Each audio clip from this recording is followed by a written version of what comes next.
और ये गोपियां कोई सामान्य स्त्री नहीं है, ये त्रेता की ऋषि मुनि है वन में।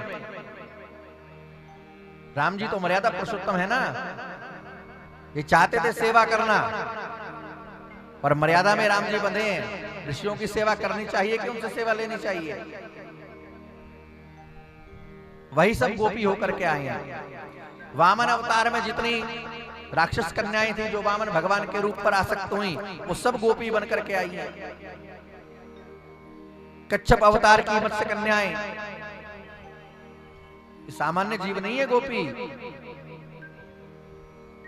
अनेक जन्म की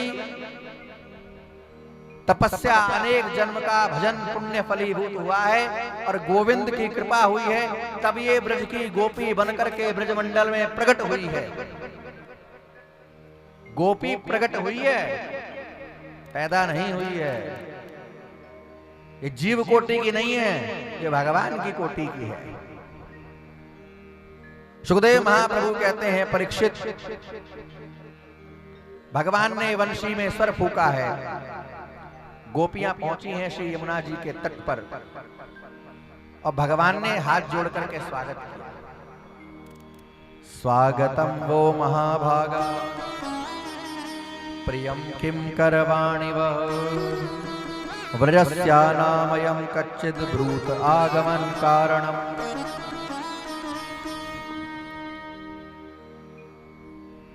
श्री भगवान कहते हैं, गोपियों,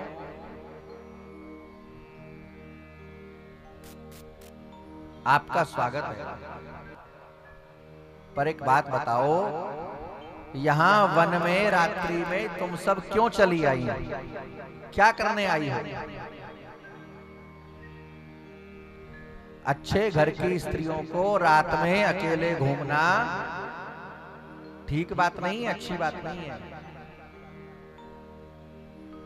परीक्षित ने कहा कि अभी आप कह रहे थे कि भगवान ने वंशी में नाम ले लेके गोपियों को बुलाया, सब नहीं आई, जिसको पुकारा और वंशी सुनाई भी उसी को दी।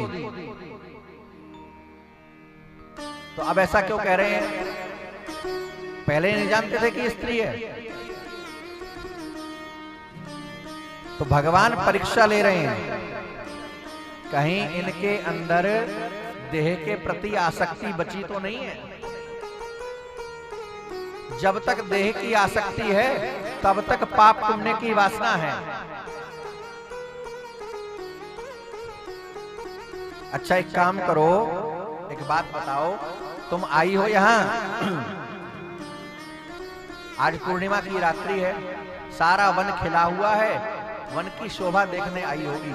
अब चली जाओ, तुम्हारी माँ, तुम्हारे पिता, भाई, बंधु सब तुम्हें खोज रहे होंगे।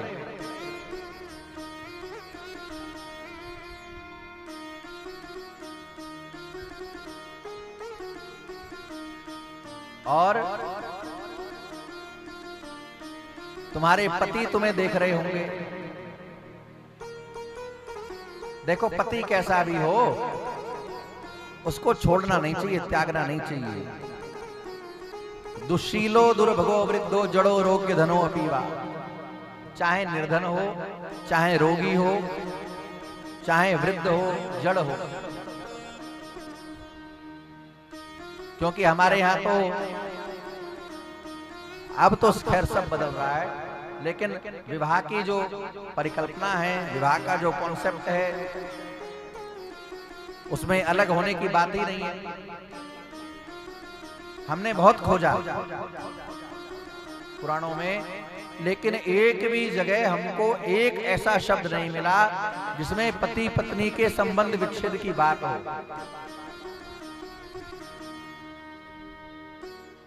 जैसे बाकी जगह तलाक है, डाइवोर्स है, ऐसा कोई शब्द खोजने से भी नहीं मिला, है ही नहीं, वो कॉन्सेप्ट ही नहीं है।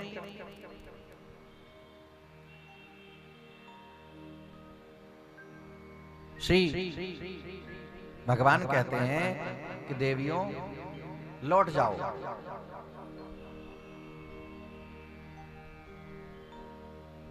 गोपियों ने सिर झुका लिया और पैर के नाखून से भूमि को रुदने लगी। आंखों में अश्रु भर लाई और भगवान ने जब देखा तो बोले भगवान कि अरे गोपियों, ऐसे सिर झुका करके क्यों खड़ी हो, कुछ तो कहो। तब गोपियां कहती हैं कि हे श्याम सुंदर, पहले तो तुमने बंसी बजा बजा करके हमको बुलाया, तुम्हारे निमंत्रण पर, तुम्हारे बुलाने पर हम आई, और अब तुम हमसे कहते हो लौट जाओ। अभी तुम हमें कह रहे थे कि हमारे पति हमारी राह देखेंगे, लेकिन हम जानती हैं कि हमारा पति कौन है।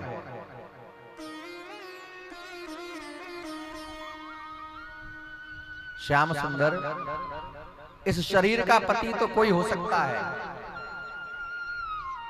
लेकिन तुम ज्यादा ब्रह्मज्ञानी ना बनो।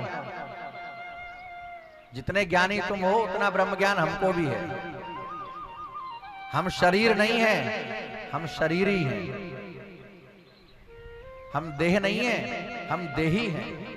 हम चिन्मय हैं, हम आत्मा हैं। और आत्मा का एक ही पति है, परमात्मा। पति कौन है? पातुम रक्षति इति पति। जो पतन होने से बचावे उसका नाम पति है।